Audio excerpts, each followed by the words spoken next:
Hi, my name is Stuart Taylor. I'm here with Mike Hurley at the annual Symposium. Hi, Mike. You want to tell us a little bit about yourself, what you do, and maybe describe your session for us? Well, certainly, Stuart, and thank you for having me in the after session. I'm Mike Hurley. I'm the Chief Market Strategist for Highland Capital. I've also been on the buy side and sell side of the street for about the last 30 years. Worked with some of the folks happily who are here at the conference, and again, used my research to both publish formal reports as well as actively manage money in the markets. Nice. Do you use simply technical analysis, or do you combine any kind of quantitative analysis, fundamentals? You know, I think like a lot of folks who start their career, they try and use a fusion approach, or they try and find the magic bullet and then a confluence of indicators. But as my career has progressed, I find myself being more and more of a pure technician, and more of a technician who doesn't use magic bullets, but tries to really understand how markets behave and really try and catch those important cyclical turning points. And that's what we did talk about in today's session, was a really review of market internals, breadth, leadership, and how anybody, whether you publish research for a living, manage money for a living, or you're a financial advisor with clients who need the information, can really try and navigate markets successfully. Right. And what in particular in your process do you feel like gives you an edge in terms of investing? Well, that's a great question, Stuart. And I think anybody who does go down the road of taking the CMT and learning about the curriculum learns a whole lot about the field, and I highly recommend doing that. It broadened my horizons and taught me new things. But while you do learn a lot, I know most CMTs kind of have a tendency to focus on one little area. And some of the areas that I focus on, again, are market internals and things that have really served me well throughout the years are really the number of new 52-week highs and lows.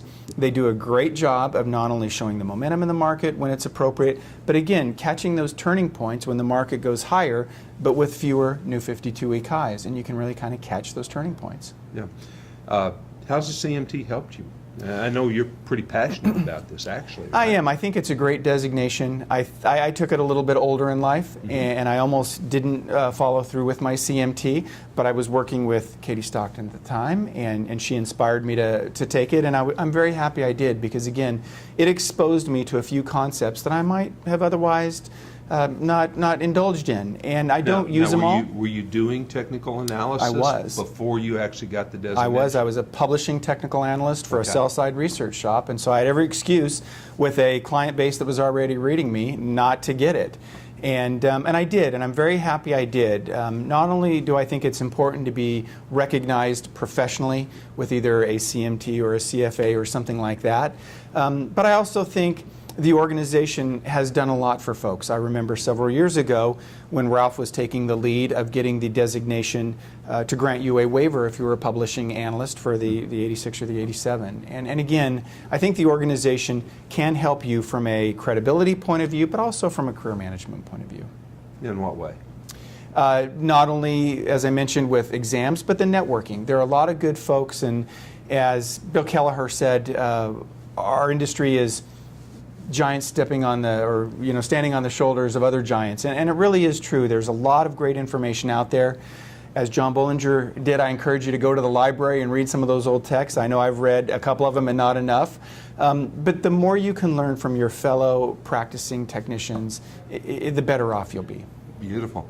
So early in your career, did you have a mentor? How did you kind of come to the career? And who helped you? And because I did it so long ago, I really used a lot of the publicly available information out there. And again, there's a lot of giants in our career. John Bollinger's work is great. John Murphy's work is great. I learned a lot about day trading from Linda Raschke, who's a good dear friend. Yeah. And so I think there are a lot of giants from a content point of view. But one mentor that is particularly near and dear to my heart would be Ralph Acamporo. He's done a lot of great work in the industry. He's one of the best market historians I know of.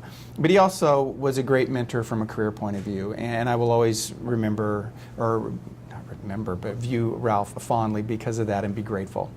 So one of the things I think about a lot as I've kind of progressed through my career, now I'm probably getting down to the tail end of it, is, if you have advice for a young person, just entering this industry. Look, and I think there is this, it's gotten much better, but I think it's a fundamental world. If you work at a mutual fund like I do, it's very difficult to kind of fit into that world. Do you have any thoughts regarding professionalism, how you like show your persona as a professional, in, again, this very different world that we travel? No, it's true, and it's a great question, Stuart, and I appreciate you asking.